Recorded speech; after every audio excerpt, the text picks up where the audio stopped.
A paz do Senhor, meu irmão, bem-vindo à nossa EBD, Escola Bíblica Dominical DOFCA, guiando o rebanho. Que o Espírito Santo possa falar melhor em seu coração por meio de sua palavra, a qual nos coloca num caminho de santidade, santificação. Não significa que você é santo. O homem por si só jamais ele pode ser santo, porque ele jaz no pecado. Agora, o sangue de Jesus Cristo nos purifica de todo pecado, e baseado na obediência e a santificação promovida por meio da sua palavra, então podemos andar em caminho de santificação. Uma coisa é você andar em caminho de santificação e se santificar por este caminho, e outra coisa é você ser santo absolutamente. Absoluto só Deus. E Ele é tão absoluto em sua santidade que Ele nos santifica com a sua santidade, para que tenhamos comunhão com Ele. E ninguém tem de que se gloriar, ninguém pode se gloriar, contar vantagem, querer arrogar para si algum direito que dê a Ele santificação. A santificação é de Deus para o homem, e o homem só se santifica por meio da obediência. E para isso você precisa de aprender as Escrituras, porque ela é que tem esse poder de nos santificar, porque foi isso que Deus fez para santificar a sua igreja. Convido você hoje na nossa Escola Bíblica Dominical. Hoje estaremos discorrendo o livro de 1 Coríntios. Que o Espírito Santo possa nos enriquecer com a sua palavra, que Deus possa nos abençoar ricamente. Senhor, recebe a nossa EBD em tuas mãos, inspira-nos, dá-nos graça, capacita-nos. Pedimos a Ti que o Senhor esteja sempre presente, meu Pai, nos inspirando, nos ensinando, nos colocando nos caminhos os quais o Senhor preparou para que os homens possam andar nele por meio da transmissão do conhecimento da Tua palavra. Obrigado, ó Pai, por tudo. No nome de Jesus, amém. Graças a Deus. Vamos louvar ao Senhor. Louva a Deus por tudo, ó Pai.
Aleluia! Bendito seja o Senhor, o Deus de nossa salvação, Deus de toda graça e misericórdia. A Ele a honra, a glória e o louvor.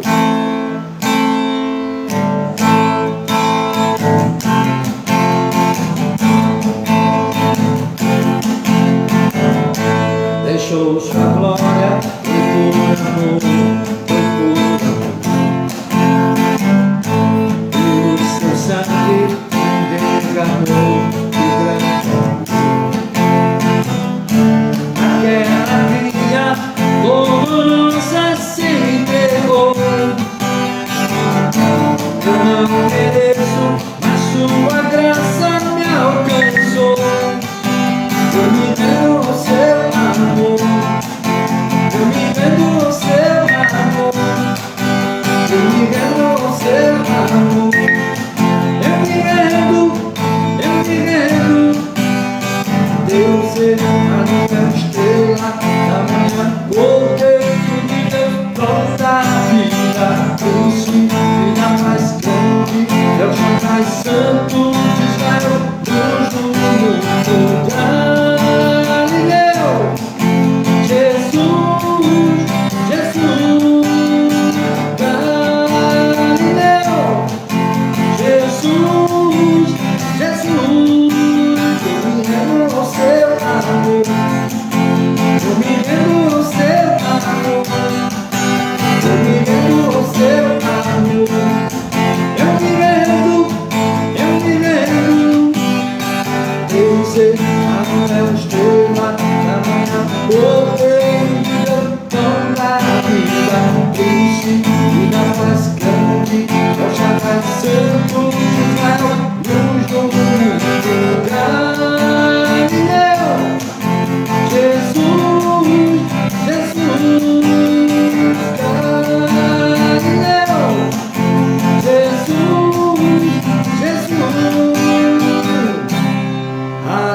Bendito seja o nosso Deus, a Ele toda a honra e todo o louvor.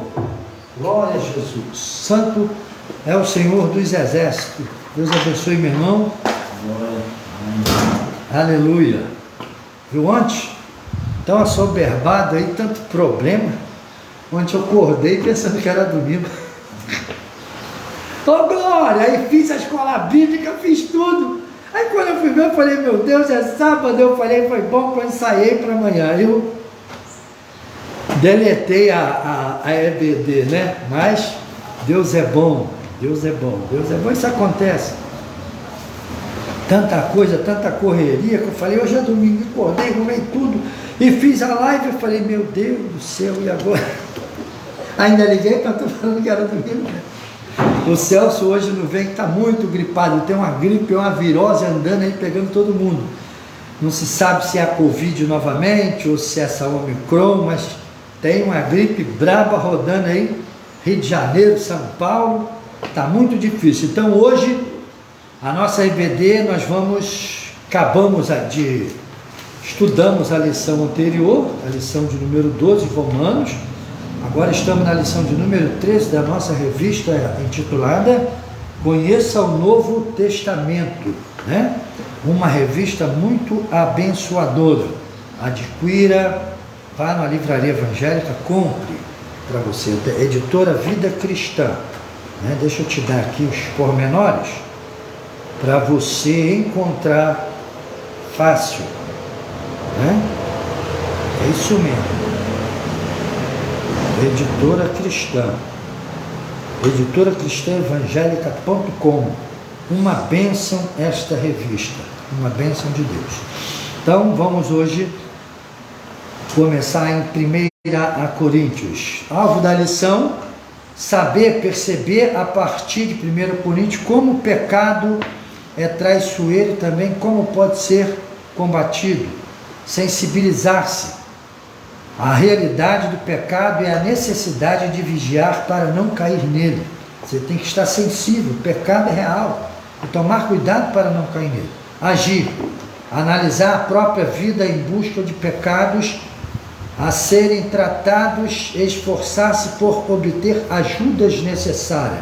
Se sente-se fraqueza, busque ajuda com alguém, oração, na palavra, alguém que possa te encaminhar para que você continue na perseverança da caminhada da fé.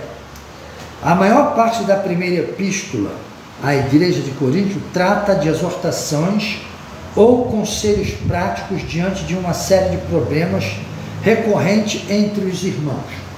Não é correto, porém, olhar para 1 Coríntios e considerar somente os problemas. O uso da expressão em Cristo, em 1 Coríntios 1:2, que está no início da epístola, descreve o sentido da nova relação dos indivíduos regenerados de Corinto com o Senhor Jesus. Assim, o princípio que guia a epístola é o da liberdade cristã, 1 Coríntios 6:12 e capítulo 10, versículo 23 de 1 Coríntios. Medida a partir do amor, é a liberdade cristã medida a partir do amor e da santidade de Cristo, 1 Coríntios 3, 16 ao 17.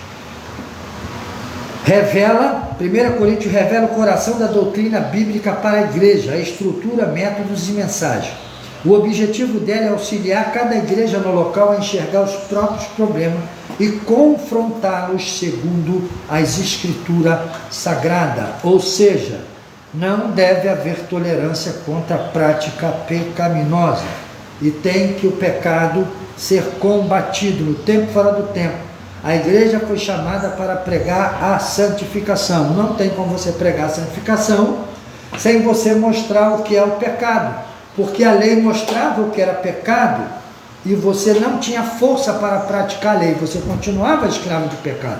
Porém, em Cristo Jesus, a lei mostra o pecado e te dá força, ou seja, a lei agora entra dentro de você, que é a lei da vida do Espírito de Deus em Cristo Jesus, que habita em nós, nos fortifica, corrobora com o nosso homem interior, fortalecendo, para que nós venhamos a praticar a vontade de Deus e não mais fazer a nossa vontade. Mas para que o pecado hoje seja conhecido e confrontado, é necessário você falar dele. Então, os homens, baseado nas suas leis e querendo proteger aquilo que é errado, aquilo que deveria ser confrontado, estão protegendo, estão tolindo, estão fechando a boca da palavra profética, fechando a boca da verdade, para que a mentira, para que a imoralidade possa crescer cada vez mais. E qualquer povo, raça, nação que permitir essa qualidade de ensino dentro, no meio do seu povo, vai ser destruída, vai ser totalmente destruída, vai ser destruída, desconstruída, desfigurada, e não vai ter domínio para segurar o que vai acontecer, porque o diabo vai vir de maneira feroz para matar, roubar e destruir, e os homens vão permitir isso acontecer no meio deles e vão ficar sem forças para poder se defender. Mas é em Cristo Jesus, quando nós confrontamos o pecado com as escrituras sagradas, e ao mesmo tempo que a Bíblia confronta, ela é o antídoto para o pecado, ela é o remédio que cura, que torna sano, que torna saudável, que torna robusto, para que o homem possa sair da inércia, da inoperância, de uma vida infrutífera para uma vida operante, para uma vida ativa e para uma vida frutífera, baseado na transformação que o sacrifício de Cristo nos dá. Então vamos fazer aqui uma breve visão panorâmica do estudo de hoje. 1 Coríntios, informações básicas. Ponto A, parte do grupo das epístolas paulinas eclesiásticas, doutrinárias, que está ensinando o povo, que está trazendo a igreja ao siso, está exortando, está apacentando, está admoestando a pessoa a continuar na caminhada. Autor da epístola Paulo, data que foi escrita 56 a 57 DC, depois de Cristo. Local, a epístola não foi escrita em Corinto, foi escrita em Éfeso, Alvo, cristãos em Coríntio. Versículo-chave, 1 Coríntios 3, do 16 ao 17. Se o irmão achou, o irmão pode ler para me ajudar, por favor. 1 Coríntios, capítulo 3, do versículo 16 ao versículo 17. Né? Não sabeis que sois santuário de Deus e que o Espírito de Deus habita em vós? Se alguém destruir o santuário de Deus, Deus o destruirá, porque o santuário de Deus, que sois vós, é sagrado. A expressão-chave, divisão na igreja. Essa passagem que o nosso irmão leu é tremendo. Isso aqui vai ficar para, talvez Deus botou no meu coração para falar, não vou entrar em pormenores. Mas o que diz aqui, aquele que destrói o templo de Deus, que é santuário de Deus, Deus o destruirá. Então aqui tem uma mensagem direta para quem assassina as pessoas, né? O assassino, ele vai ser também destruído, assim como ele destruiu a vida da pessoa. E o indivíduo que a si mesmo se assassina, ou seja, o suicida, se ele se destrói, Deus o destruirá. Deus não tem parte com Deus, o homicídio. Então fica aí, aqui bem claro, não precisa nem de muita interpretação que Paulo está nos dizendo. E com Deus não existe meia verdade, é uma só verdade. Então cuidado com as pessoas que são assassinas e cuidado com as pessoas que se suicidam. Cuidado com o que você vai fazer, que é algo sem volta, irreversível. Vamos ver o esboço do livro. Paulo responde às indagações vindas da casa de Clóia. Clóia era uma irmã fervorosa do Senhor, que não estava muito satisfeita com a situação que estava indo e acontecendo em Corinto. Ela estava já olhando tudo aquilo e não gostando, e ela vai levar isso ao conhecimento de Paulo do outro lado do mar Egeu. Paulo, quando sai de Corinto, ele passa por Éfeso. Paulo, quando vai a Éfeso pela primeira vez ali, depois que ele sai de Corinto, os anciões, os chefes da sinagoga, os rabinos estavam esperando Paulo vir para Éfeso. Eles queriam Paulo lá, não para bater em Paulo, destruir Paulo, mas para ouvir Paulo, o que Paulo tinha a dizer, porque eles estavam boquiabertos, eles estavam perplexos com tudo que estava acontecendo no mundo à sua volta, com a tal mensagem que esse tal de Paulo pregava, que estava movimentando o mundo, incendiando o coração do mundo daquela época. E quando Paulo sai de Corinto, ele passa em Éfeso, abraça os anciões e diz: olha, eu tenho que prestar conta. Ele vai a Jerusalém, vai a Antioquia da Síria, e quando volta, Paulo vai firmar ali o coração dos ouvintes em Éfeso, e vai surgir uma grande igreja ali em Éfeso, e vai ser uma bênção no ministério de Paulo. E Paulo, nessa época, Paulo já está ali doutrinando a igreja, implantando a igreja, preparando obreiros, e recebe essa carta da nossa irmã Clóia, que daqui a pouco nós vamos ver o conteúdo. A carta falava de divisões na igreja, 1 Coríntios de capítulo 1 ao capítulo 4. A carta falava de problemas morais e éticos, 1 Coríntios capítulo 5 ao 6. Segundo ponto das observações da carta, Paulo responde às perguntas feitas na carta aos Coríntios. Paulo agora vai ter conhecimento do que está acontecendo na Paulo, aí vai ter problemas morais e éticos, 1 Coríntios 5 ao 6, carne oferecida aos ídolos, 1 Coríntios 8 ao 10, problemas no culto, 1 Coríntios 11, os dons espirituais, 1 Coríntios 12 a 14, e a doutrina da ressurreição, 1 Coríntios capítulo 15, e a coletas e outros assuntos, 1 Coríntios capítulo 16. Esse aqui é um esboço de tudo que Paulo vai desenvolver em 1 Coríntios. Vamos ficar com alguns pontos dos quais nós vamos começar a discorrer dele. 1.3 da lição, 1 Coríntios em uma sentença. A epístola é de correção, em que o apóstolo Paulo se posiciona contra vários problemas de procedimento da igreja de Corinto. Então Paulo, quando sai de Corinto, Paulo deixa uma igreja organizada. Não se sabe se passou 6 meses, 1 ano, ou 1 ano e meio, 2 anos, para que tudo isso foi ocorrer. O que se sabe é que a carta chegou a Paulo. Não sabe se foi com 2 meses, 3 meses, 6 meses, 1 ano, que Paulo já estava em Éfeso. Então, Paulo recebe essa carta e começa a perceber o perigo da igreja estar, que a igreja está passando, vivendo. Por quê? Enquanto Paulo estava no lugar, a igreja ia muito bem.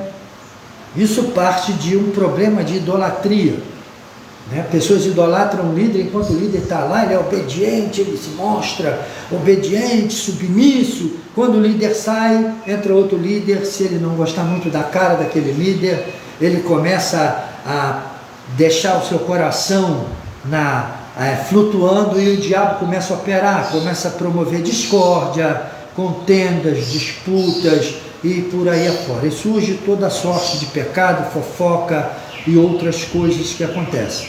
Então Paulo vai começar a combater tudo isso. Ponto 2 da lição: a cidade de Corinto. Corinto era uma cidade importante, com população de cerca de 500 mil de pessoas. Não era uma cidadezinha, era bem dizer uma metrópole da época. Eu quero dizer que ele deveria ser a cidade mais movimentada da Grécia. Nem a Grécia no centro, né? Ali onde tinha aqueles grandes edifícios da adoração aos seus deuses, onde ficava ali até o Senado. Coríntio, acho que era mais movimentado do que qualquer lugar da Grécia. Coríntio era o coração da economia da Grécia. Coríntio tinha do lado do mar Egeu um porto, e do lado do mar Adriático outro porto. Poucos quilômetros separavam um istmo. Naquela época tinha um istmo que era uma vala que foi feita no chão por obra de pedreiros. Eles cavaram a vala e assentaram pedras lavradas nela, naquela vala, aonde se colocava ali a quilha do navio, né? A parte do fundo, né? A quilha é prancha de surf que tem, mas onde se colocava o fundo do navio ali, e se equilibrava o navio com troncos que serviam como que rodas. Passava-se óleo de baleia, né? Dizem que era óleo de baleia, um óleo com um tipo de mistura para ficar escorregadio, e as pessoas puxavam com cordas, e escravos empurravam aquilo, e funcionários também das pessoas que ganhavam dinheiro com isso, e empurravam o navio de um lado para o outro. Ele saía do mar aqui, entrava naquele istmo, aquilo ali, o indivíduo puxava até o outro lado, e dali ele entrava na água de novo, para que eles pudessem fazer uma viagem mais curta do mar Adriático para o mar Egeu. Senão tinha que rodear todo o Peloponeso ali, aquela grande montanha, aquela grande área de pedra rochosa, onde tinha várias cidades poderosas, né, organizadas com suas políticas. Ali também tinha, daqui a pouco nós vamos ver os jogos, né, Istmo, que só perdia para os Jogos Olímpicos. Tudo isso parte daquela região ali. Então vamos lá. Muitos comércios, vamos ler de novo. Estava localizada num lugar estratégico ao sul da Grécia, entre dois portos marítimos, e tirava bons lucros do comércio que passava por esses portos. Muitos comerciantes e marinheiros visitavam Coríntios e cometiam atos pecaminosos ali, que não teriam coragem de cometer na própria terra, tornando-a uma cidade mais imoral da época. De fato, comportar-se como um habitante de Corinto era o mesmo que dizer eu sou devasso. Haja visto o fato de que muitos convertidos da igreja de Corinto tinham saído de ambientes imorais. A igreja sofreu inúmeros problemas com essa situação. 1 Coríntios 6, capítulo 6, do 9 ao 11. Dá uma lida aí, meu irmão, para a gente... 1 Coríntios capítulo 6, do versículo 9 ao 11. O templo de Afrodite era servido por 1000 prostitutas que praticavam da adoração. Embora exteriormente a cidade fosse bela, havia muita corrupção oculta. Toda cidade portuária tem muita corrupção. Pode ler. Ou não sabeis que os injustos não entrarão no reino de Deus? Não vos enganeis, nem impuros, nem idólatras, nem adúlteros, nem efeminados, nem sodomitas. 10. Até o 11. Nem ladrões, nem avarentos, nem bêbados, nem maldizentes, nem roubadores herdarão o reino de Deus. Tais fostes alguns de vós, mas vós lavastes, mas fostes santificados, mas fostes justificados em nome do Senhor Jesus Cristo e no Espírito do nosso Deus. Amém. Então Paulo está dando as características do povo que compunha a igreja de Corinto. Eram ex-ladrões, ex-prostitutas, ex-mentirosos, ex-71, ex-viciado, ex-prostitutas cultuais. No templo de Afrodite tinha as prostitutas cultuais e tinha os meninos moços alegres, que eram os homossexuais, que também permeava aquilo ali, que já era uma podridão lá nessa região da Grécia. Os homens afeminados também, e tinha os garotos de programa. Coríntio tinha todo tipo de podridão sexual que você pode imaginar. Quando alguém queria dizer na época que conhecia a cultura daquela cidade, ali o indivíduo queria prostituir-se e ele dizia: eu vou corintizar hoje. Significa eu vou me prostituir, porque o Coríntio, os moradores de Coríntio eram conhecidos como prostitutos, adúlteros, beberrões, homossexuais, lésbicas, mulheres prostitutas e etc. Então toda cidade que tem porto, você sabe que é onde tem grandes portos com grandes movimentos de carga, entra e sai material, o movimento de gente, de negócio é muito grande, e com isso traz todo tipo de mazela humana e corrupção humana. Contexto da epístola: Coríntio emergiu da terceira viagem missionária de Paulo, quando Paulo vai para Éfeso. Atos 18, capítulo 18, versículo 23 ao 21, ao capítulo 21, ao versículo 14. Ele estava em Éfeso quando a escreveu. 1 Coríntios capítulo 16, versículo de 7 ao 9. Paulo tinha recebido alguns relatórios de Cloide. 1 Coríntios 1:11. Interessante que o nome Cloide significa florescência, aquela que floresce, né? Coríntio estava florescendo no caminho do Senhor e de repente Coríntio começa a regredir. E Cloide, aquela que floresce, aquela que está florescendo, está no viço para produzir vida. Florescer é aquilo que está viçoso para produzir vida. Coríntio estava no vício do Espírito, começando a vida do Espírito, e o diabo estava tentando abafar aquilo que o apóstolo Paulo havia feito no seu ministério evangelístico ali em Coríntio, nos quais havia referência a uma série de problemas presentes na igreja, além de vários questionamentos sobre assuntos práticos do cristianismo. 1 Coríntios é uma resposta às indagações de Cloide. Ela indaga, ela pergunta, o que está acontecendo lá, o que você vai fazer, o que nós podemos fazer, e Paulo faz, mandando esta carta gloriosa, doutrinária, chamando a atenção, chamando o povo para o centro da vontade de Deus. Embora a epístola tenha recebido o título de 1 Coríntios, na verdade ela é a segunda epístola de Paulo escrita à igreja que estava em Coríntio. A primeira epístola aos Coríntios verdadeiramente foi perdida, mas quando Paulo escreve essa segunda que nós estamos estudando, ela foi segura, e também como a segunda Coríntios deveria ser terceira Coríntios, mas como a primeira sumiu, a segunda leva o nome de primeira e a terceira o nome de segunda, para a organização daquilo que nós temos. Então vamos lá, o conteúdo da epístola: dilemas da igreja. A igreja, vejamos o resumo dos problemas que Paulo enfrentou nesta epístola, né? Para corrigir: partidarismo, 1 Coríntios do capítulo 1 até o capítulo 3, do 3 ao 22. Impurezas, 1 Coríntios 5, do capítulo 5, do 1 ao 9, ao versículo 11, e do capítulo 6, do 9 ao 11. Litígios, 1 Coríntios 6, do 1 ao 5. Casamentos e divórcio, 1 Coríntios 7, do 1 a 40. Idolatria.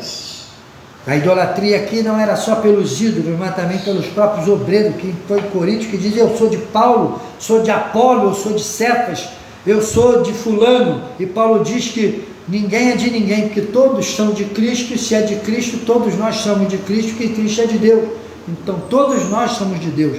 Não deve haver idolatria, preferência por homem, mas temos que olhar por homem, vendo Deus trabalhar por meio dele, não idolatrar ele. É a ideia que Paulo mostra ali.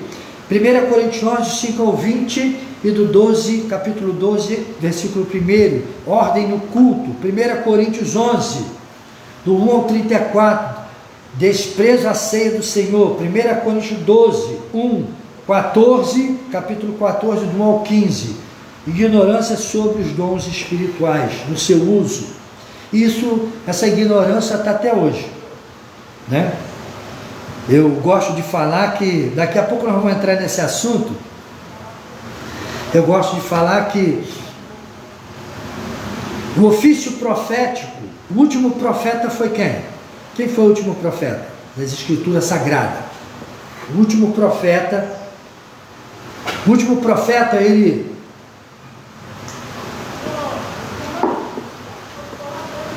é o maior dos homens. Jesus dá testemunho dele. Pensa que esse aí é o menor dos homens? Esse é o maior profeta que existiu. Foi o único profeta. Todos os profetas do Antigo Testamento do passado profetizaram do Filho do Homem, não viram, não receberam, só profetizaram. Eles viam pela fé ao longe. Mas João Batista não. João Batista foi o último profeta do Novo Testamento. Ele profetiza acerca do Mashiach. Ele vê o Mashiach vir a ele, ele batiza o Mashiach e ele passa o bastão do arrepender para Jesus e perde a cabeça. Ele entrega, ele diz, importa que ele cresça, que eu agora diminua, acabou. O meu dever está cumprido, cumpri com o meu ministério, não tem como eu ficar aqui. Não tinha como João Batista ficar, ele sabia que ele ia morrer. De que jeito ele não sabia, mas que ia morrer. Ele veio para ser o precursor de Cristo e tinha um ministério que se findaria, o ministério, com o surgimento do Mashiach. E agora o Mashiach inicia o seu ministério e João tem que deixar o pano da história e vai deixar por meio da morte de decapitação. Ele vai ser decapitado covardemente. Então, a ignorância dos dons espirituais está aí. O ofício de profeta acabou. Profeta hoje é todo crente que aceita Jesus como Salvador, ele é profeta, porque ele profetiza a palavra, né? Isso aqui é a profecia por excelência. Agora, quando se fala aos equipamentos da igreja que Deus nos deu, os dons é o que? Presente. Um dom não é um ofício, é um presente. E esse dom, Deus deu o dom para ser usado de maneira esporádica quando houvesse necessidade extrema. Quando Ágabo vê Paulo e o Espírito Santo dá Ágabo, que ele vai ser amarrado assim, põe o cinto e amarra, você vai ser em Jerusalém amarrado assim, e Paulo, tá bom, tá? Deus já tem me revelado que tudo isso vai me acontecer pelo caminho. As pessoas hoje interpretam totalmente errado. Interpretam que Ágabo era profeta, aí se esquece de dizer que ele tinha o dom da profecia, que Deus também deu a todo filho dele nascido em Cristo e que é profeta das Escrituras, porque Deus nos fez profeta, reis e sacerdote em Cristo Jesus.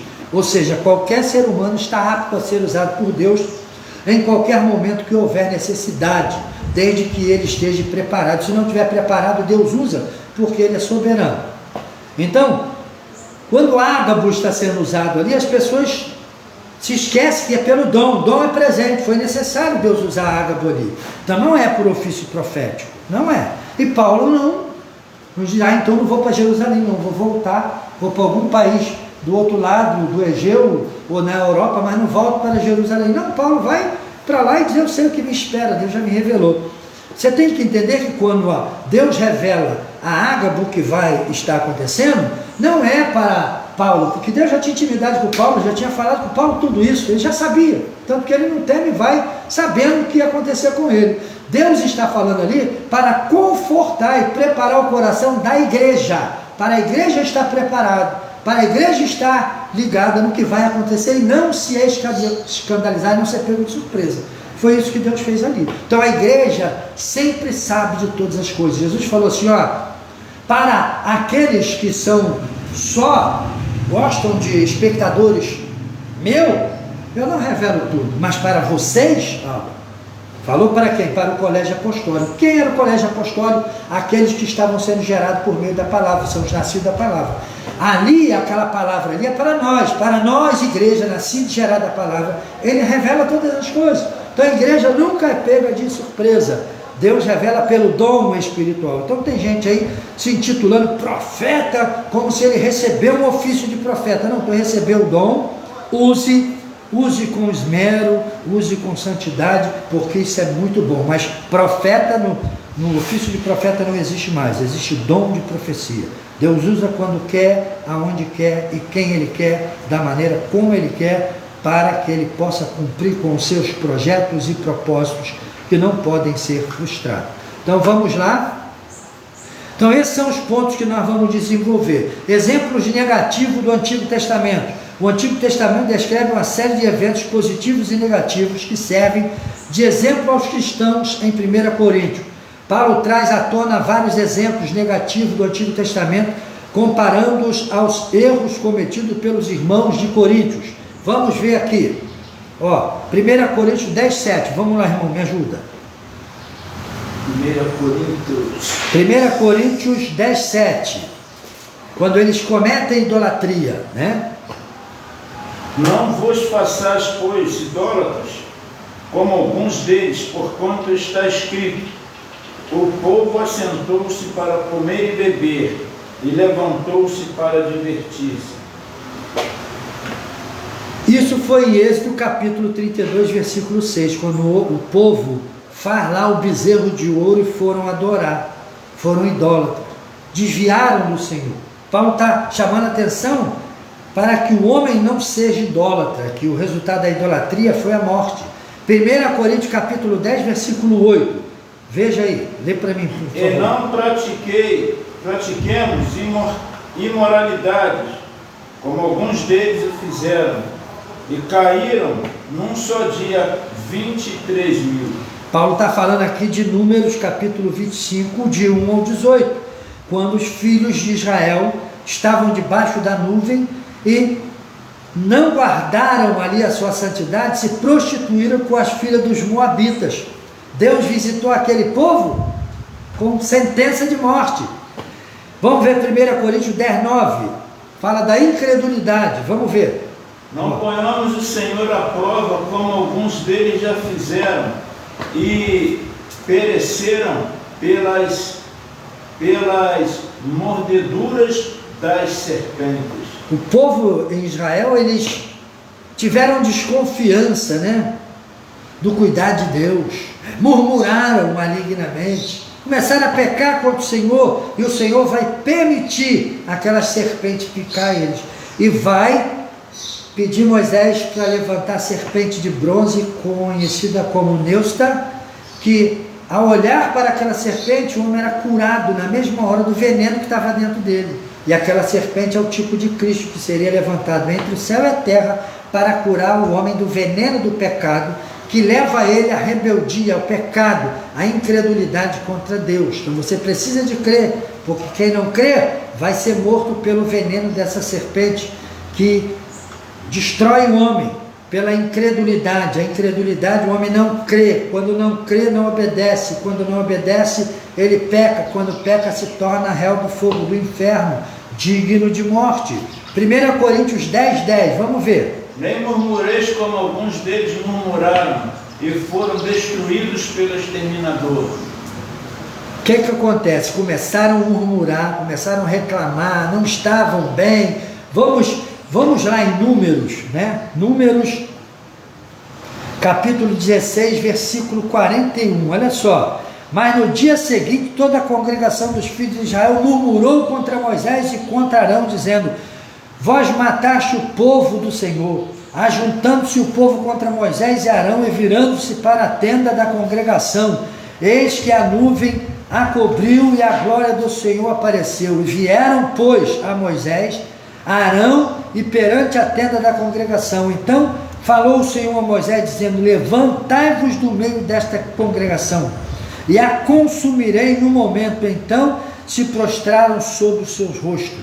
Disse Moisés a Arão: toma o teu incensário, põe nele fogo do altar, deita incenso sobre ele, vai depressa à congregação e faz expiação por eles, porque grande indignação saiu de diante do Senhor, e já começou a praga.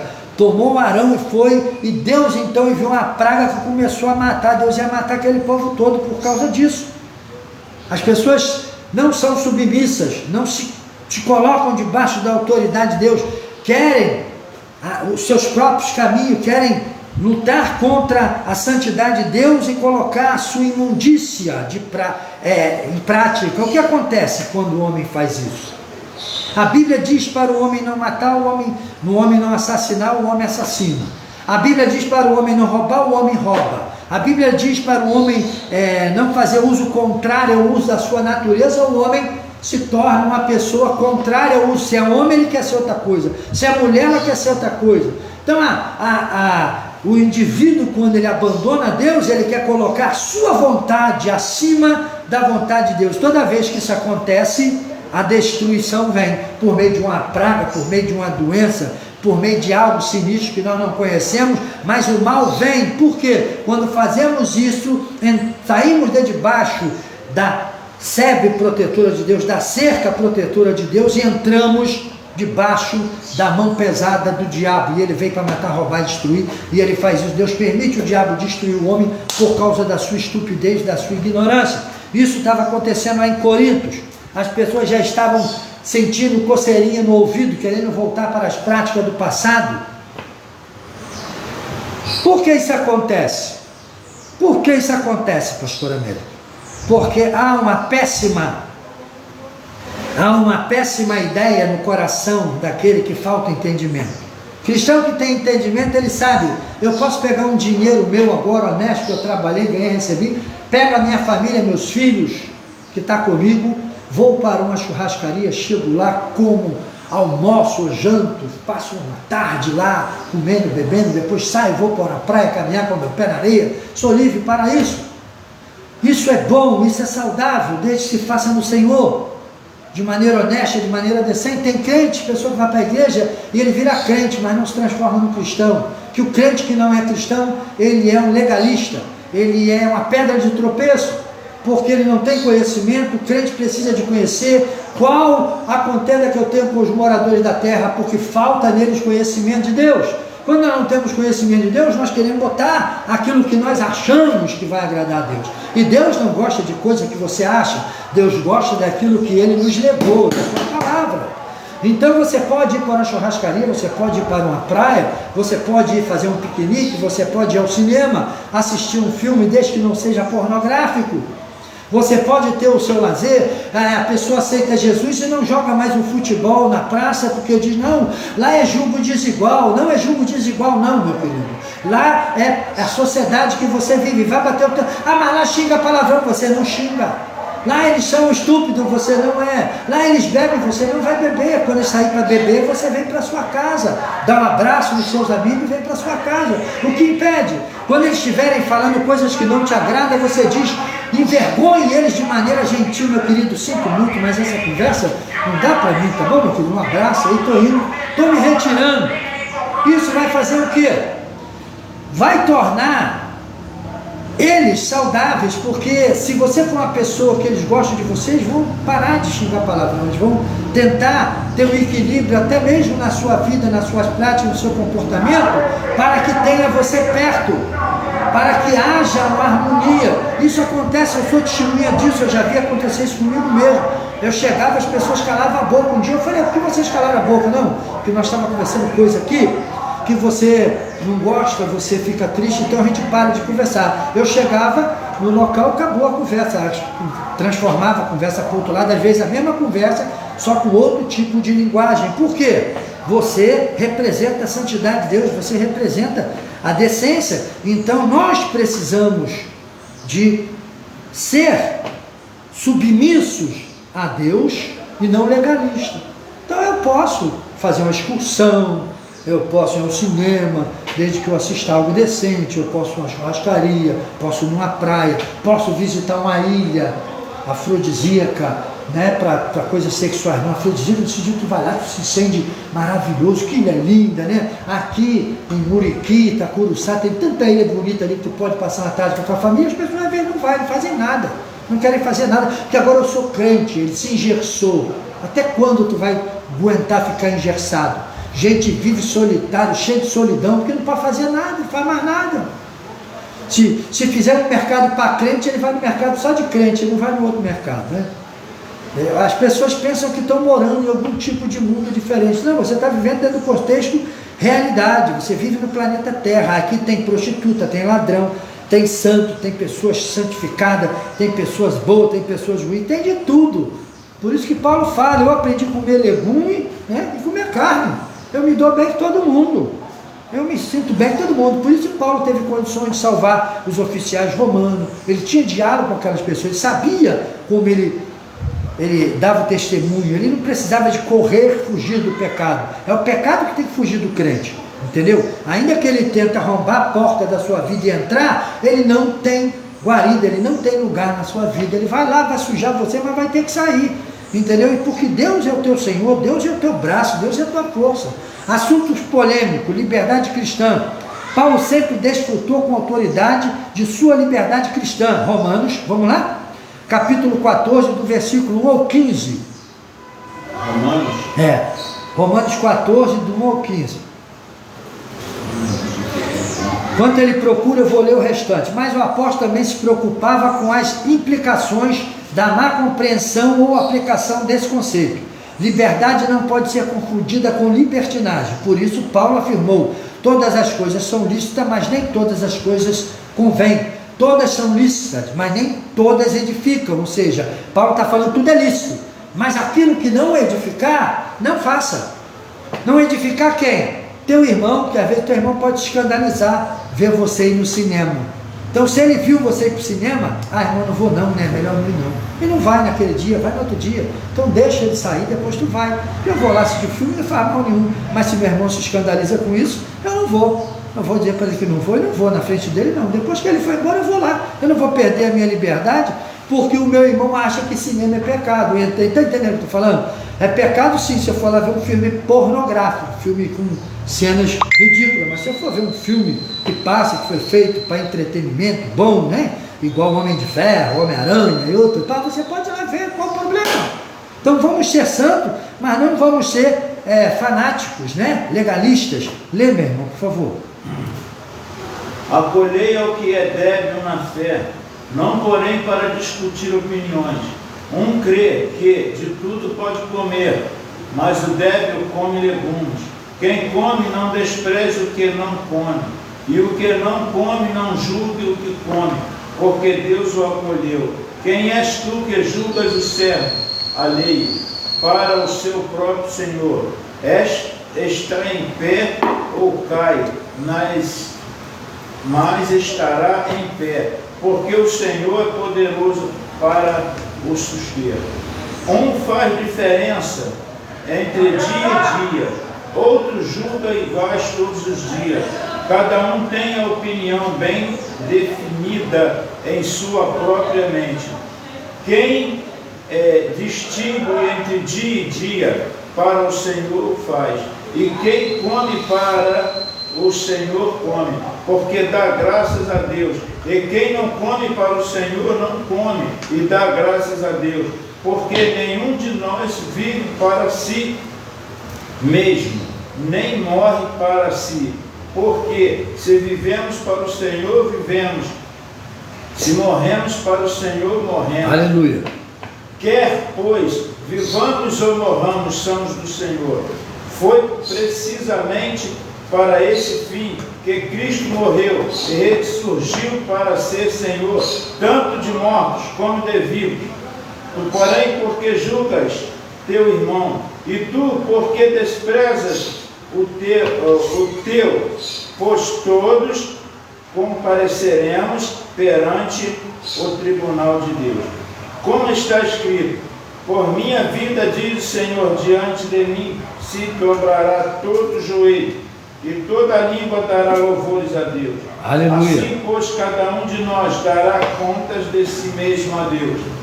Não nos julguemos mais uns aos outros, pelo contrário, tomai o propósito de não pôr tropeços ou escândalo ao vosso irmão. Eu sei e estou persuadido no Senhor Jesus, que nenhuma coisa é de si mesma impura, salvo para aquele que assim a considera, para esse é impura. Se por causa de comida o teu irmão se entristece, já não andas segundo o amor fraternal. Por causa da tua comida, não faças perecer aquele a favor de quem Cristo morreu. Glória a Deus. O que Paulo diz no início? Não discutis o quê? Opinião. Acabou. O irmão vê você aí para a churrascaria, irmão, ó, na minha opinião, a opinião é tua mesmo, entendeu? Mas Paulo diz para nos discutir por quê? Para que não haja dissensão, para que não haja separação. Então hoje as pessoas, por faltar conhecimento, ele quer, não, na minha opinião mesmo, a tua opinião é boa para você, não é para você discutir com os outros. Paulo diz, ó, não discutir opinião. Por quê? A opinião minha pode tolir você, pode tirar a tua liberdade que tu tem em Cristo Jesus. Entendeu? E a opinião que você tem a respeito da minha liberdade não me interessa. Porque eu não vou permitir você tirar a minha liberdade em Cristo Jesus por causa da tua opinião. Viva a sua vida e deixa o outro viver a vida dele. É o que Paulo está falando isso. Mas viva dentro do quê? Do conhecimento do Senhor. Que não quer que tenha contenda entre os seus irmãos. Uns podem comer carne, outros podem comer legume. Então, se o teu irmão está indo para uma churrascaria com a família dele, aí tem irmão que fala assim, não, eu fui na churrascaria, já ouvi isso, quando eu entrei assim, aí tinha lá uma imagem de São Jorge grandona, na hora eu saí, fui embora, fui para outra churrascaria. Será que na outra churrascaria era de quem? Talvez a imagem não estava ali, mas podia estar lá atrás. Entendeu? E Paulo diz que a imagem não é nada, mas o que está por trás da imagem. Aí teu irmão pensa que o diabo está lá atrás da imagem, assim, ó, com um garfinho. Por trás da imagem ali, Paulo fala das intenções do coração daquele que tem aquela imagem lá. O que está por trás da imagem? Aquele indivíduo está lá, a imagem representa ele está servindo a quem? A idolatria, ele está adorando ao diabo. Então ele é adorador do diabo, ele colocou lá, ele só está mostrando a quem ele serve. Não significa, não, porque aquela casa ali está entregue, a casa pode estar, o prédio, tudo que é dele está entregue. Mas o produto que está ali dentro é para o público. Uma vez para o público, tu foi lá, sentou, comeu, pagou, sai de barriga cheia, tu não deve nada a ele, nem o diabo. Acabou, vai embora, vai comer. Isso que Paulo fala. Senão eu vou ter que entrar. Por exemplo, eu gosto muito de comprar no Açaí, né? Aqui, perto da gente. Gostava do Carrefour, mas aí o Carrefour parece que fechou. Eu passei a comprar no Açaí. Aí, eu vou chegar lá no Açaí. Minha querida, a senhora pode me levar à gerência, por gentileza? Por obséquio? A menina vai me dizer, mas o que o senhor quer com a gerente? Não, eu queria conversar com o gerente. Tem algum gerente aqui? Tem. O senhor tem conhecimento aqui da parte de organização e do dono do Açaí? Um exemplo que eu estou dando aqui, né? Qual a religião dele? Qual a fé que ele professa? Tem alguma imagem? Isso é bestialidade, isso é ignorância. Simplesmente eu chego lá, entro, não quero nem saber se lá tem padroeiro, se tem guia, se tem caboclo, se é orixá, se é Jesus, se é José, se é Antônio, se é Buda. Eu não quero saber. A mercadoria está lá para mim consumir. Tu vai na padaria, quase todas as padarias que tu vai, não é verdade? Tem lá um santinho que tu deixa de comer pão por isso? Não deixa. Então tem coisa que é simplesmente ignorância. Cristo é o Senhor de tudo e todas as coisas. Paulo diz que o ídolo não é nada. O problema é o que está por trás do ídolo. O que está por trás do ídolo? A falta de conhecimento de Deus, a falta de sabedoria, a falta de ele abrir o coração para Deus. E dentro desse aspecto da vida dele, o diabo se tornou Senhor. Então nós temos que ter pena de uma pessoa dessa. Eu tenho pena, falo, coitado. Aí o Deus dele estava cheio de poeira, às vezes com uma vela velha lá do lado, cheio de teia de aranha, como dizia o meu amigo, cheio de teia de aranha em cima dele, cheio de poeira, vê o passarinho, trepa, caga na cabeça, o Deus dele nem para se limpar, se limpa, tem que ir lá fazer. Então nós adoramos a um Deus que ele é o Deus de toda a terra, ele está em todo lugar, e ele está no meu coração, está no seu coração. Nós não precisamos de uma imagem, porque Deus é Espírito. Ninguém nunca viu Deus, porque em Êxodo ele diz para não fazer nada que haja no céu semelhante no céu, nem na terra, nem debaixo da terra, nem mais de homem, de bicho, de quadrúpede, de verme, de nada, nem do sol, nem das estrelas para se adorar, porque ninguém nunca viu a Deus.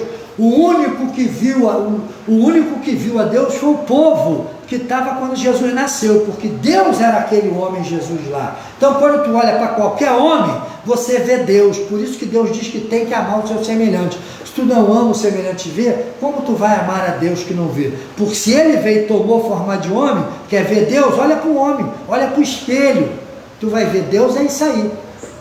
É Deus homem, homem Deus, cabeça, tronco e membro. Foi Deus que escolheu assim e pronto. Ah, pastor, o que é isso? Não, está lá. Deus se tornou homem e o homem se tornou Deus. Eles viveram numa simbiose perfeita e o corpo foi transformado numa metamorfose. E Cristo é o homem que representa a humanidade lá e o pagamento do pecado, da dívida, propiciação. E Deus está em Cristo governando o mundo por meio dele, e lá no Apocalipse o Cordeiro e Deus vão reinar juntos para sempre. Pronto, acabou. Naquele dia nós veremos como ele é.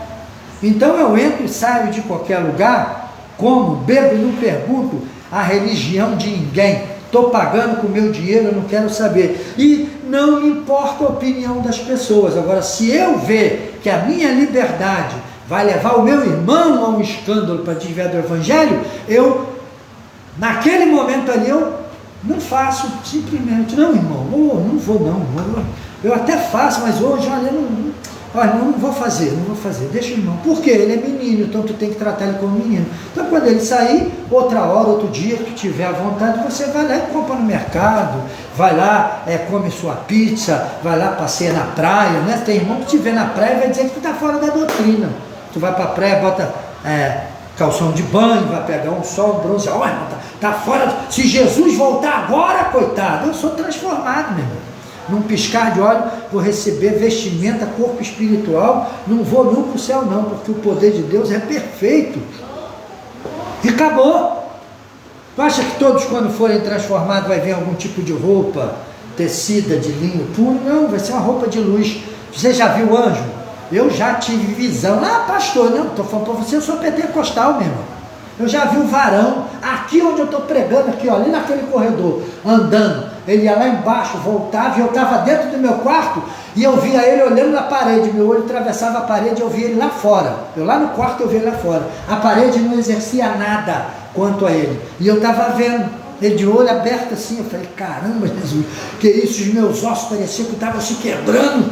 E ele chegou perto de mim, quase eu morri. Eu falei assim, eu estou morrendo, me ajuda que eu estou morrendo. Ele tocou em mim, falou, tu não vai morrer não. Ele tocou em mim, aí eu fiquei bom de novo, mas o meu corpo parecia que estava imóvel assim. E ele falando comigo, olhando, e falou algumas coisas que não convém falar agora aqui, que não faz parte do assunto. Só estou mostrando para você. Mas quando eu olhava para aquele varão, meu irmão, eu só via um brilho parecendo prata, que cobria ele todo, não conseguia ver a face, não conseguia nem ver a mão dele. Eu só sabia que ele estava lá com aquela roupa brilhante, parecia um sobretudo sobre ele, assim, com as mangas grandes caídas, aquilo maravilhoso. Eu falei, meu Deus do céu, e ele não pisava nesse chão não, ele flutuava de um lado para o outro, e quando ele andava parecia uma radioatividade passando, que até os ossos parecia que ia soltar do corpo. Eu vi de olho aberto, eu estava vendo. Foi um propósito de Deus, e foi uma bênção para a minha vida aquilo, entendeu? Mas o diabo, que ele não se agrada, tem perseguido, tem tentado destruir. Então a liberdade cristã que você tem, você não pode perder ela, mas tem que respeitar a fraqueza do fraco, do indouto na fé, daquele que é menino, que é criança, que não cresce. Na frente dele, você come legume com ele. Na frente dele, você bebe refrigerante com ele. Você bebe água com açúcar. Né? Agora, fora dele, quando você está na sua casa, na sua liberdade, você vê a tua televisão, você vê o teu filme, você vai no cinema, você faz aquilo que não quebra os princípios divinos. Mas se o irmão acha que ver televisão é pecado, se ele chegar na tua casa, ele vai ver a televisão, ele já vai ficar te olhando assim, ó.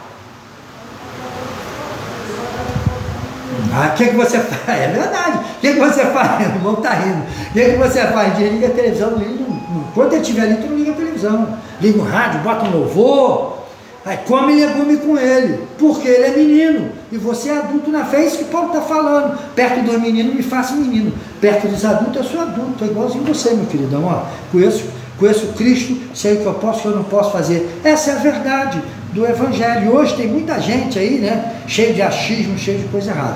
O uso do véu na igreja, à primeira vista, aparentemente tratam de saber se as mulheres devem na igreja usar ou não véu. Mas lendo mais cuidadosamente, descobrimos que tratam da relação entre mulher e homens, ordenado por Deus. Na época de Paulo, as mulheres usavam véu como símbolo de sujeição ao homem. O Evangelho tinha dado à mulher uma liberdade que nunca antes tinha possuído, abolindo a distinção do sexo. Quanto à salvação, é o estado de graça. Parece que por causa dessa liberdade, as mulheres de Corinto reclamavam a igualdade de condições com os homens, em todos os sentidos. E com uma declaração clara desse direito, vieram a profetizar e orar sem véu. Ao fazer isto, violaram a ordem divina, que é a seguinte: Deus é a cabeça da igreja, Cristo do homem e o homem da mulher. Isso aqui é uma visão que o autor da revista passa, que também é pertinente ao assunto, pertence ao assunto. Mas o que estava acontecendo na maioria das vezes era um escândalo promovido na igreja de Corinto. Lembra que no início eu falei das prostitutas cultuais? Então as prostitutas cultuais do tempo de Afrodite, elas rapavam a cabeça, se depilavam, raspavam a cabeça e se prostituíam, não tinham cabelo. Então era fácil no meio do povo Corinto andando na rua, quando via uma prostituta cultual, você sabia que ela era uma das sacerdotisas lá, que fazia a prostituição da adoração a Afrodite. Ela é careca, ela participa da prostituição, então todo mundo sabia que era prostituta. Muitas dessas mulheres haviam se convertido ao cristianismo e estavam dentro da igreja. Quando a igreja se reunia, a ideia é que as pessoas de Corinto passavam e olhavam e viam as mulheres com suas cabeças tosquiadas, algumas com o cabelinho curtinho já crescendo e outras bem careca, e diziam assim: ó, aí esse segmento é como o templo de Afrodite, também está cheio de prostitutas lá dentro. E pensavam que a igreja de Cristo era igual à prostituição que havia lá na igreja, no templo de Afrodite, no templo pagão de Afrodite. Então, além das mulheres passar por uma experiência de liberdade maior dentro do cristianismo, que o cristianismo valorizou a mulher, dando ela até participação no uso da palavra de Deus, da pregação da palavra, e recebendo dons de profecia, como as filhas de Filipe eram profeta ali, tem gente que pensa ali que elas eram profetas, que as pessoas iam procurar ela para profetizar para eles. Não é. As filhas de Filipe eram profetas, que elas eram fervorosas pregadoras do Evangelho. Elas pregavam igual o pai. A autoridade da pregação de Filipe foi transmitida para aquelas meninas, e além disso elas tinham o dom de profecia, também profetizavam segundo a medida da necessidade que o Espírito Santo via. Mas quando diz que elas eram profetas, eram exímias pregadores do Evangelho, sabiam manejar bem a mensagem da salvação e pregavam do lado do Pai, eram verdadeiras profetisas, e não esses profetas de hoje que dizem que não, eu sou profeta para falar língua, casar os outros, depois vai ser infeliz, para dar prosperidade aos outros que nunca chega a prosperidade, para falar de bênção que nunca chega a bênção. É uma vergonha, falta de vergonha na cara, falta a Bíblia no coração desse povo, é isso que falta. Aí quando você tem coragem de pregar, o diabo quer tapar a sua boca. Profeta é quem profetiza a palavra, quem é usado no dom de profecia é quem recebe o presente de maneira esporádica para necessidades extremas. Que é necessidade extrema? Vamos supor, se tiver de acontecer algo, isso já aconteceu várias vezes comigo. Outras vezes Deus permitiu acontecer e me deixou lá sofrendo, que aquele sofrimento faz parte da minha vida, mas Ele não me abandonou. Ele me deixou passar pela experiência de sofrimento, mas não me abandonou. Então, como isso acontece? Às vezes vai acontecer alguma coisa comigo, um problema de saúde, econômico, um laço. Deus usa alguém e me alerta: meu servo, tu vai passar por um vento, mas eu sou contigo, resiste que depois eu vou te abençoar. Deus está avisando, isso acontece sempre. Então, é o dom de profecia. Eu não posso idolatrar aquele profeta, que ele não é profeta. Ele recebeu o dom, ele foi um instrumento usado de uma mensagem divina para mim. A quem que eu tenho que respeitar, reverenciar, adorar? Ao Espírito de Deus que tem zelo de minha vida. E eu dou graças a Deus que tem irmãos e irmãs que se colocam na posição de santidade, que servem de instrumento para Deus alertar os seus filhos. A verdade é essa. Agora, pessoa se intitular profeta, como tem muitos aí se intitulando apóstolo, sinto muito, irmão, se doer em você, vai estudar as escrituras. Tem gente que sou apóstolo e desprezou o ministério pastoral que Deus deu e tomou o título de apóstolo. Tu nunca vai ser apóstolo. Pode ser um missionário, apóstolo não. Apóstolo, Paulo dá bem lá a característica de quem pode ser apóstolo: quem andou com ele, quem viu ele, quem foi chamado por ele. Paulo não andou com Jesus fisicamente, mas Paulo andou com Jesus espiritualmente, teve encontro com Jesus, foi chamado com Jesus e teve a confirmação por Ananias e o próprio Barnabé e a igreja que viu Deus operar por meio dele. E hoje nós somos testemunhas do chamado apostólico de Paulo para o apostolado, porque nós estamos contemplando e vendo a maravilha de tudo aquilo que Deus fez por meio dele. Então, apóstolo Paulo. Agora, a gente hoje tomando o nome de apóstolo aí, que não viu, não foi chamado, não andou com Jesus, não foi escolhido nem separado por ele, sim, são vaidosos, vaidade pura. Dom de língua. Os crentes de Corinto sofriam com o mau uso do dom de língua, por isso o apóstolo Paulo definiu alguns princípios sobre o uso do dom na igreja. Nota, há duas vertentes sobre a aplicação do dom de língua nos dias atuais. Uma considera o dom de língua vigente, a outra entende que o dom cessou com o final da revelação bíblica. Como a revelação bíblica ainda não acabou, continua, né? Então o dom de língua não cessou. Não discutiremos nenhum das duas vertentes, trataremos apenas do que a Bíblia diz explicadamente sobre ele.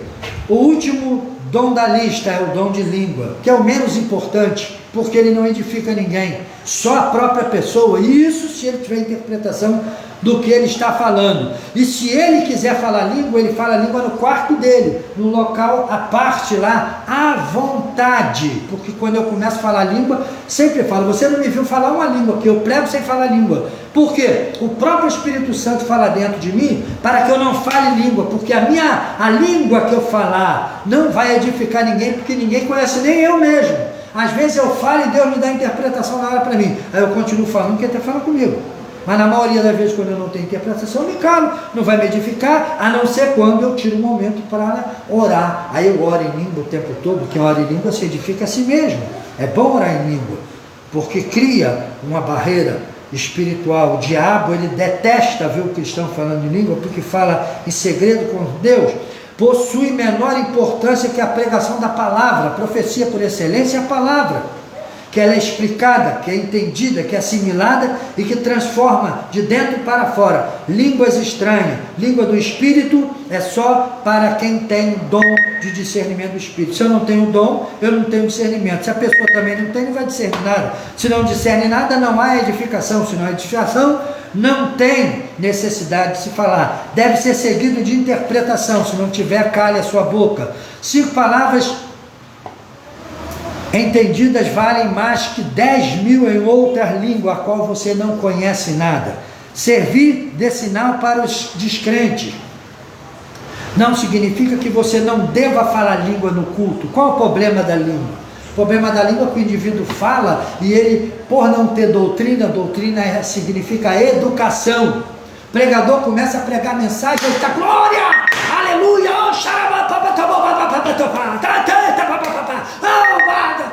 falta de educação, está atrapalhando a mensagem do pregador, atrapalhando a pessoa do lado ouvir. Salvo quando o pregador está pregando e você está lá no teu cantinho, ó, só na mente falando língua, olhando para o pregador, e na mente tu está assim: agora eu vou falar em língua,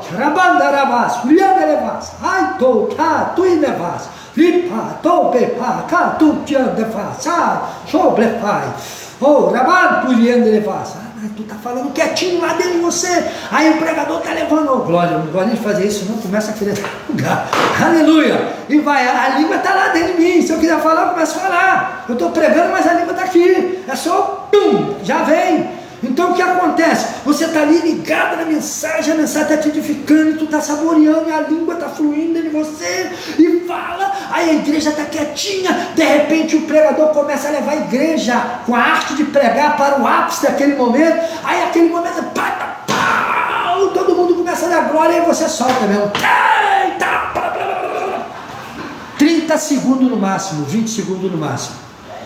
Falou, acabou, pregador continua pregando, tu cala a tua boca e deixa a igreja ser edificada.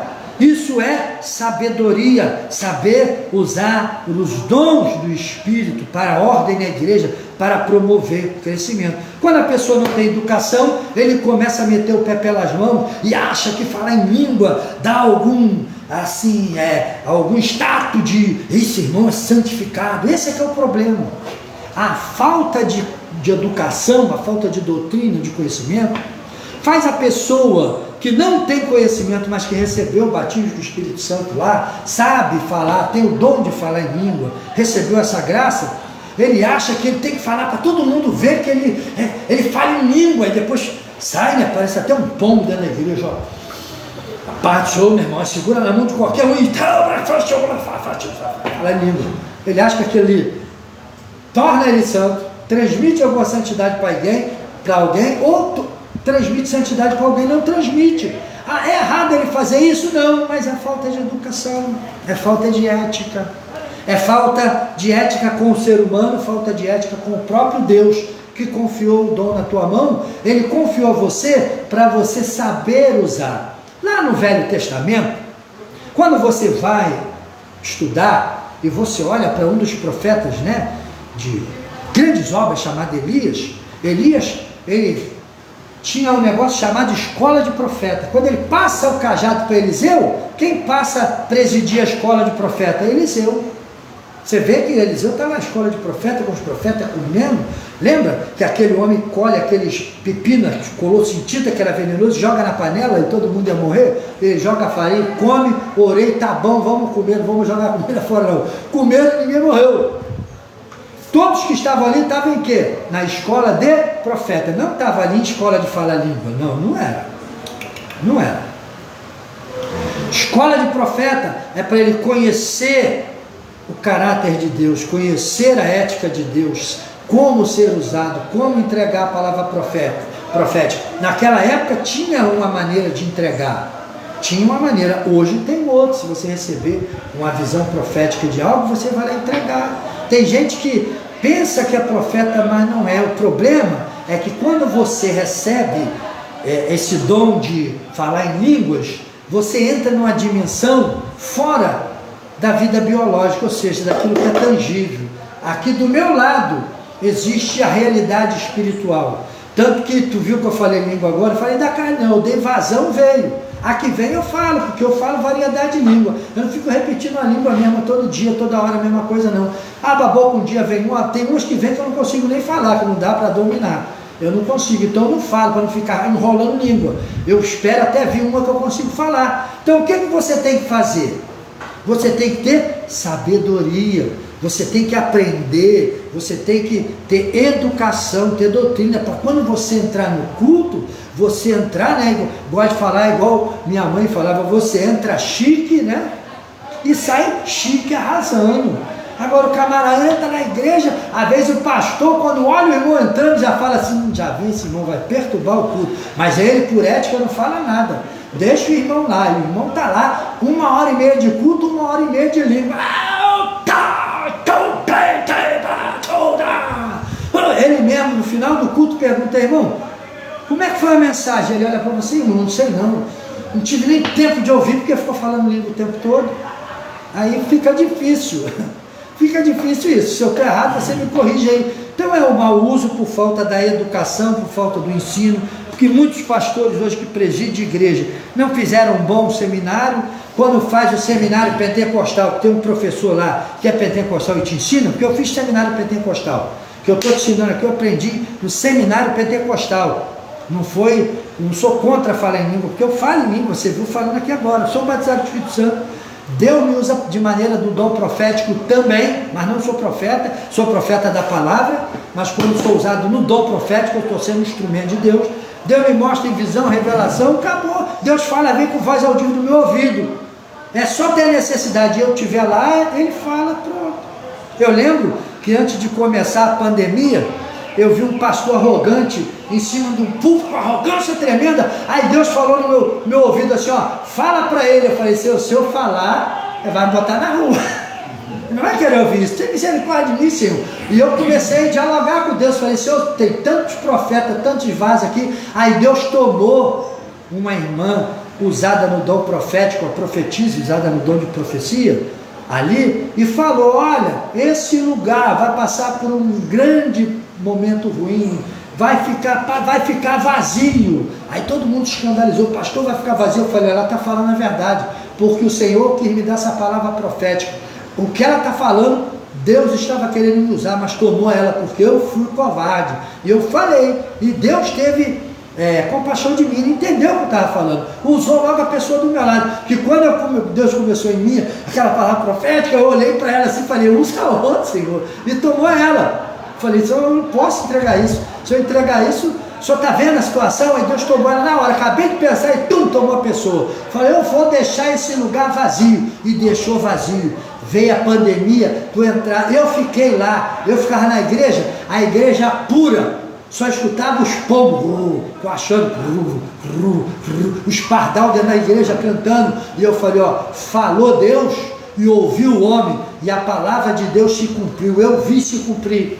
Mas se aquele dia, se eu falo, eu estava perdido, ia dizer que eu estava jogando contra o time, porque você tem que ter sabedoria, e Deus te dá esse feedback, ó Senhor, eu não sou, tu sabe que eu não sou covarde, mas olha aí, Deus tomou, porque Deus tem variedade de pessoas para usar, tenha sabedoria. Fala, meu irmão.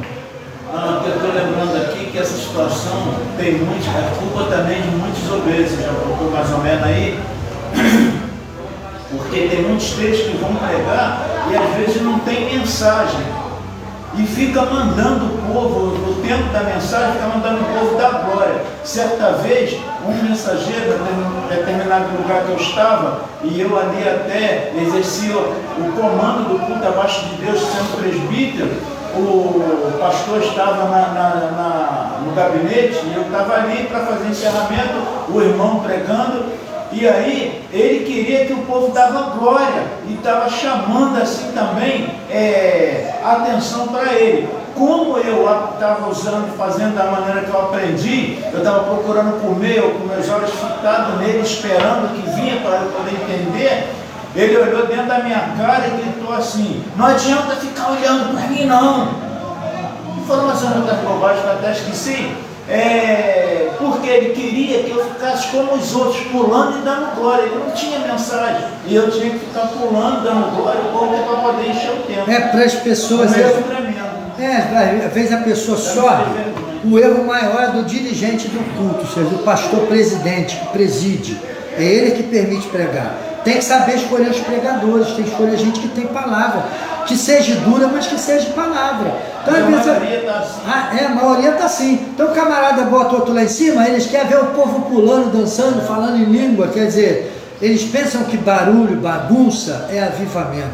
Avivamento é a palavra de Deus ter a primazia, é a palavra de Deus ser pregada, é a palavra de Deus ser aplicada de maneira que ela produza ética em você, de maneira que ela mude o seu caráter, de maneira que ela transforme o seu moral, no se dar com as pessoas, no se comportar com as pessoas.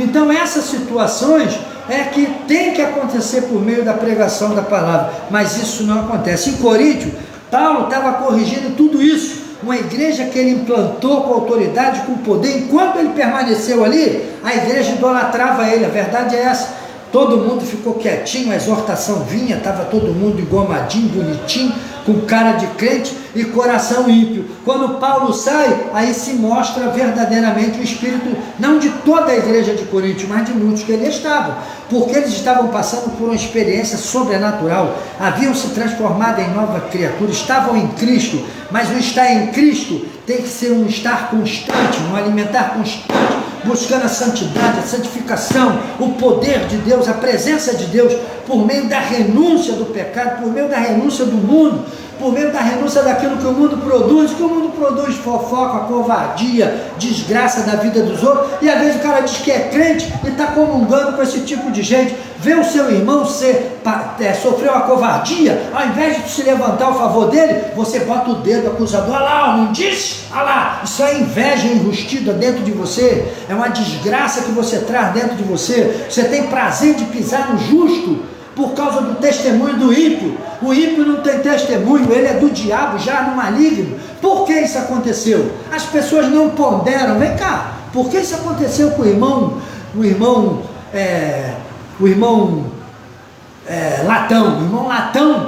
Latão, esse cara, olha, não, esse cara tem um testemunho de vida. Vem cá, não, eu vou, pega o facão aí, vou cortar o pescoço. Não, o certo é, vem cá, irmão Latão, vem cá, vamos orar aqui.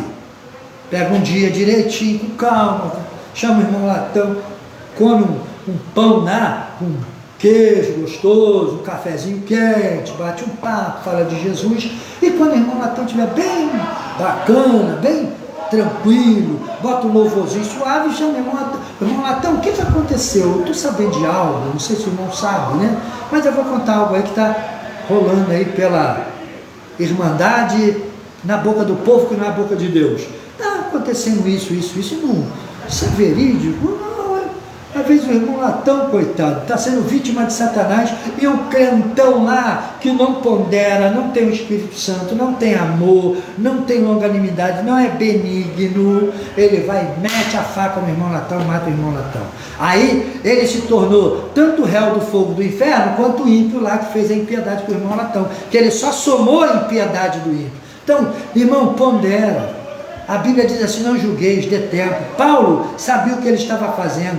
Clóide havia trazido para Paulo. Clóide, na realidade, a irmã Clói, ela estava, como diz assim, escandalizada com o que estava acontecendo. Não é possível. Como que ele disse, Paulo, tu plantou a igreja, eu sei a qualidade do evangelho que eu recebi, eu sei o que tu deu para a igreja, eu sei o que tu fez aqui, olha como é que isso está ficando. É necessário uma palavra sua, porque Paulo mandaria uma palavra por meio desses questionamentos de Clóide, que transformaria o coração daquela igreja. E na 2 Coríntios, que nós vamos estudar na lição 14 da semana que vem, nós vamos ver aqui o resultado da exortação dessa primeira carta que nós estamos estudando. O que aconteceu com essa igreja? Ela se tornou perfeita? Não, mas pelo menos a igreja tentou se equilibrar e a exortação continuou. Por quê?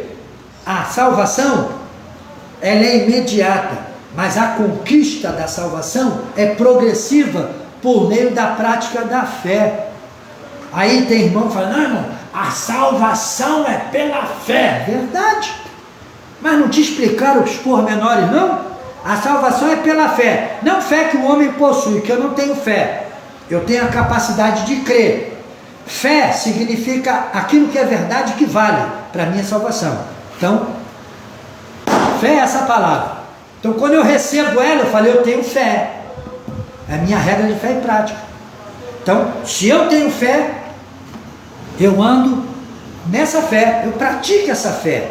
Então, a salvação é pela fé, mas para completar a boa obra que o Espírito iniciou pela fé, é necessário que eu ande na fé, me santificando por meio dela. Tem gente que pensa que salvo para sempre, aí sai pecando por aí, acho que um dia ele aceitou Jesus lá e vai ser salvo. Oh, meu querido, a Bíblia diz que aquele que ama e pratica o pecado está fora. Então, ou a tua Bíblia está errada, ou a minha está errada, ou a tua interpretação está errada, ou a minha está errada. Mas pela santidade de Deus, quem vive na prática do pecado não tem comunhão com Deus, negam a Deus pelas suas obras. Está lá Tito, dizem que amam a Deus, mas negam com as suas obras, sendo abomináveis e ruins e pecaminosas.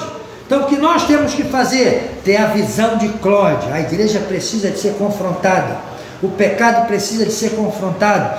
E hoje nós não temos o apóstolo Paulo vivo, mas temos a sua epístola, a qual o Espírito Santo nos dá, para nós falarmos para a igreja, e ao ponto de ser tão bem aplicado que possa atingir o mundo à nossa volta.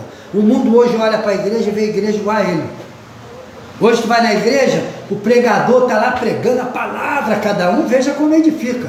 Eu estou edificando aqui. Se ele pode contar piada, eu posso contar a verdade. O pregador está lá contando pregando a palavra, daqui a pouco ele solta uma piada, que nem se estivesse num prostíbulo seria legal falar, mas ele fala de maneira, né? Faz um eufemismo ali na palavra, eufemismo quer dizer suavizar, ele vai suavizar a maneira de falar, podridão, vai falar, e os santos, quá, quá, quá, quá, quá, quá, quá, ha, ha, ha, zombam de Deus, riem de Deus, diante da face de Deus. E é isso que a igreja está tendo. Aí quando chega o pregador que pega e toma-lhe palavra, esse não é bom não, porque a minha ferida estava aberta, ele botou o dedinho dele lá e fez assim, mas doeu, e ele ficou e toma-lhe. É para sair o pus mesmo, é para tirar, para limpar, sai mal cheio de pecado, e joga limpa, joga álcool, joga lá, daqui a pouco tu pega daquele banho de água de rosa de sarão assim, aí sai perfumado, porque o Espírito Santo trabalhou na vida dessa pessoa. Mas se não confrontar o pecado, a igreja vai apodrecendo como a igreja de Coríntios. Muitos comiam carne sacrificada aos ídolos, e os irmãos santarrão ficavam lá, ele é do diabo, porque está comendo, está lá no açougue comprar aquela carne. Paulo vai dizer assim, ó, o ídolo não é nada, e a carne que se come para encher o ventre, e depois, ó, vai ser excretada fora. Mas aquilo que recebeu na mente, no coração, isso é o que interessa. Eu ir lá no mercado, aqui tem um mercado chamado Mercado de São Sebastião, né? Tem um mercado aqui, acho que é o Ceasa, tem esse nome, né? Aqui em Campo Grande também tem um mercado de São Sebastião. É de São Sebastião. Me pergunta quantas vezes eu já fui lá comprar as coisas. A minha vida toda eu comprei lá. Passo lá, compro tudo, comida, fruta, legume, peixe, carne, ferramenta. Tem tudo dentro daquele mercado. É muita coisa que tem lá. O Rio é dele. Oi? Rio de Janeiro. O Rio de Janeiro também é Rio de Janeiro dedicado a São Sebastião aí. Por isso você vai jogar tua casa fora? Vai dar para os outros? Entendeu? Dá para os outros para tu ver. Vai morar onde? Lá na Amazônia, e lá é da pagelança, lá dos orixás dos índios. Da onde? Vai para onde? Então é infantilidade. O que importa não é o ídolo que está lá. O que importa é que eu comprei aquilo honestamente com o meu dinheiro e levo para a minha casa. Senhor, santifica, obrigado por este alimento, em nome de Jesus, amém. Comi, está santificado, é ação de graça, tem minha barriguinha cheia. Agora as pessoas não querem estudar a palavra, gostam do caminho mais fácil, que é o caminho do legalismo, caminho dos fariseístas, os fariseus que gostam de ser santo pelaquilo que falam, não pelaquilo que aprendem e praticam, entendeu? Por isso Paulo diz no início, quando eu pedi para você ler aquela hora lá,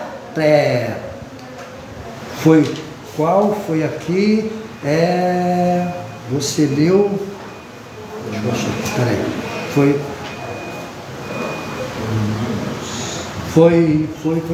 oh Jesus, foi Coríntios, não foi Coríntios, foi do 1 ao 15, o Coríntios, foi Romanos 14, foi Romanos, né? Romanos 14, do 1 ao 15, não foi isso? No início, é o início também, né? Vê Romanos 14, 1 ao 15, vê o que Paulo fala aí. Escolheu o que é débil na fé, não porém para discutir opinião. Amém, aí. Acolhei o que é débil na fé, não para discutir opinião. Não discuta a opinião dele, se a irmã pode usar saia ou pode usar calça comprida. Esses irmãos aí que não querem aprender a palavra de Deus, não, a irmã não pode botar batom, não pode pintar cabelo, não pode usar desodorante, tem que ficar feia, fedorenta mesmo. Vai, bota a tua mulher assim, meu querido. Então por isso que Paulo fala, não discuta a opinião. A tua opinião é essa? Então fique com a sua opinião e cuide de sua vida. Ande sem desodorante debaixo do braço, não passe um creme no cabelo, não usa sabonete, obrigado irmão, não usa sabonete, não bota um bom perfume, né, do Boticário, que eu gosto muito, do Doce Cabana, eu gosto, né, bota um bom perfume, adoro o cheirinho dele, fica no armário, aquele cheirinho bom, bota lá um perfuminho do Boticário, não bota, anda cheirando azedo, a suor, tá entendendo? Então, por isso, a tua opinião é essa, não discuta com ninguém, fica com ela para você. Agora, os débeis na fé, você pega ele, né? O ruim vai ser andar com o cara fedorento do teu lado, fedendo a CC porque ele quer ser santo. Ele não usa um desodorante, não usa sabonete, não usa nada, aquele cheiro, né, de leite azedo, ele fica ali do lado do cara, porque eu quando suo muito, eu fico literalmente seja. com cheiro de azedo, ainda fala assim, estou no azedume danado, que eu sou pra caramba, eu fico cheirando azedo, aquilo é terrível, por quê? Não tem como, mas se ele acha que isso é santidade, eu acolho ele, anda aí do meu lado, aí o ruim é aturar, né? O cara não coisa nada, mas aí eu já acho que eu posso botar um creme de cabelo. Oi? O ruim é ter que abraçar. O ruim é ter que abraçar o cara que não usa, não se higieniza. Né? Mas eu gosto de usar um perfume, passar um desodorante debaixo do braço, né? Ou rolãozinho, um creme cheiroso, corporal, hidratante. Isso foi feito da decência. Então as pessoas hoje estão querendo julgar as outras por coisas que não tem nada a ver espiritualmente. Por falta de quê? Edificação. São os débeis na fé. Conclusão do nosso ensino. O ensino e o desejo de Paulo era que a igreja abandonasse toda a prática pecaminosa e retornasse à consciência de que Cristo é o cabeça da igreja. Só Ele tem o direito de julgar. E nós temos o dever de nos amar uns aos outros. A Epístola aos Coríntios pode perfeitamente ser observada como um manual prático para a vida cristã. Ela demonstra que os crentes não estão isentos de sabores.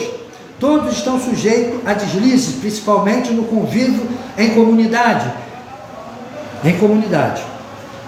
Nenhuma igreja é suficiente boa a ponto de não errar. Nenhuma igreja é suficientemente ruim a ponto de não poder se corrigir. A igreja de Jesus subsiste nas igrejas locais que buscam o crescimento diante dos erros cometidos. A suma disso tudo a igreja precisa voltar a sua consciência para Cristo. Quando eu volto a minha consciência para Cristo, eu me encho de Cristo. Quando eu me encho de Cristo, eu transbordo o bom perfume e o bom aroma de Cristo. Pastor, onde está isso? Gálatas 5, vê lá, fruto da carne, despreza o fruto da carne, mas o fruto do Espírito é benignidade, longanimidade, bondade, misericórdia, perseverança, e contra essas coisas não há lei. Então eu peço você, vamos abandonar o erro, vamos abandonar o pecado, vamos abandonar o julgamento da vida do irmão por aparência, porque come, porque veste, porque bebe, e vamos olhar para os nossos irmãos com olhar de misericórdia e amor. E o mais, que o Espírito Santo possa abençoar as vossas vidas. Pastor Américo Gomes, seu irmão em Cristo, seu servo. Próxima semana, 2 Coríntios. Um abraço.